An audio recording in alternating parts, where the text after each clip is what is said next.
Super టేస్టీగా, super యమ్మీగా ఉండేటువంటి అప్పాలు రెసిపీని షేర్ చేస్తున్నానండి. అసలు ఎంత బాగుంటాయో చెప్పలేను. చాలా టేస్టీగా ఉంటాయి. సరిపడా తీపితోటి పైన కరకరలాడుతూ లోపల మృదువుగా చాలా బాగుంటాయండి. ఇంకా దీని గురించి నేను ఇక్కడ ఏమేం పిండిలు తీసుకుంటున్నాను, ఎలా కలుపుతున్నాను అనేది మీతో షేర్ చేస్తున్నానండి. ఇక్కడ ఒక కప్పు గోధుమ పిండి, ఒక కప్పు వచ్చేసి బొంబాయి రవ్వ, అంటే మన ఉప్మా చేసుకునే రవ్వ, ఒక కప్పు వరిపిండి అండి, రైస్ ఫ్లోర్. ఈ మూడు సేమ్ రేషియోలో తీసుకుని ఫస్ట్ ఈ మూడింటిని మిక్స్ చేసేసుకుంటాము. అన్ని ప్రాపర్ గా కలిసేలాగా చక్కగా మిక్స్ చేసేసుకోవాలండి. టోటల్గా ఏ కప్పుతోటైతే మనము పిండిలు యూజ్ చేసుకున్నామో, అంటే పిండిలు వేసుకున్నామో అదే కప్పుతోటి మనం ఇక్కడ బెల్లం తురుము 1.35 కప్పు యాడ్ చేస్తున్నాను. మీకు తీపి ఎక్కువ కావాలనుకుంటే 2 కప్పులు ఫుల్గా వేసేసుకోవచ్చండి. ఇప్పుడు ఆ మాత్రం క్వాంటిటీ బెల్లానికి 3 కప్పులు వాటర్ వేసుకుంటున్నాం. ఇక్కడ వాటర్ వేసేసుకున్న తర్వాత దీన్ని తీగ పాకము అలా పాకమేం రావక్కర్లేదండి. జస్ట్ ఆ బెల్లం అంతా వాటర్ లో మెల్ట్ అయ్యి పర్ఫెక్ట్ గా మనం బాయిలింగ్ పాయింట్ కి రావాలన్నమాట.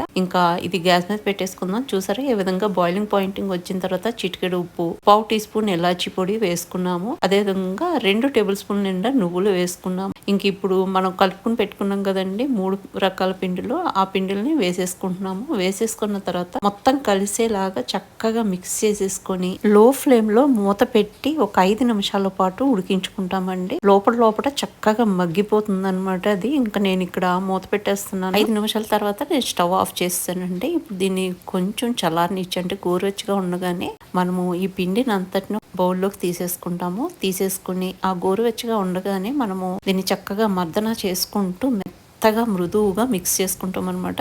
ఇప్పుడు సన్నగా కట్ చేసుకున్నటువంటి కొబ్బరి ముక్కలు కూడా నేను దీంట్లో యాడ్ చేసేస్తున్నానండి. చాలా బాగుంటుంది అనమాట. అలా కొబ్బరి ముక్కలు యాడ్ చేయడం వల్ల సన్నగా తురుముకుని అది యాడ్ చేసుకున్న తర్వాత కొంచెంగా ఇందాక నేను బెల్లం కరిగించిన వాటర్ని కొంచెం అట్టి పెట్టుకున్నాను, ఒక 1/2 గ్లాసు. ఎందుకైనా మంచిదని చెప్పేసి ఒక టేబుల్ స్పూన్ నెయ్యి కూడా వేసుకున్నాను. ఆ నీటిని చిలకరించుకుంటూ దీన్ని మెత్తని మృదువుగా, ఎంత మృదువుగా అంటే అంత మృదువుగా మనము మిక్స్ చేసుకోవాలన్నమాట. అలా మృదువుగా మిక్స్ చేసుకోవడం వల్ల ఏంటంటే పిండి అంతా పర్ఫెక్ట్ గా కలుస్తుందండి. ఇంకా 1.5 టేబుల్ స్పూన్ నెయ్యి కూడా వాడుకుంటూ నేను మంచిగా మృదువుగా కలిపేసుకున్నాను.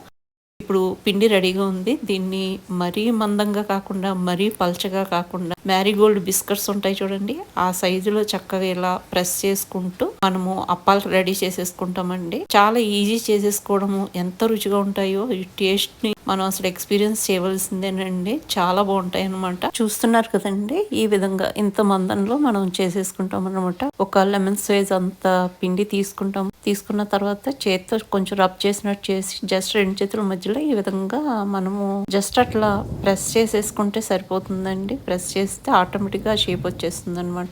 ఇట్లా మన దగ్గర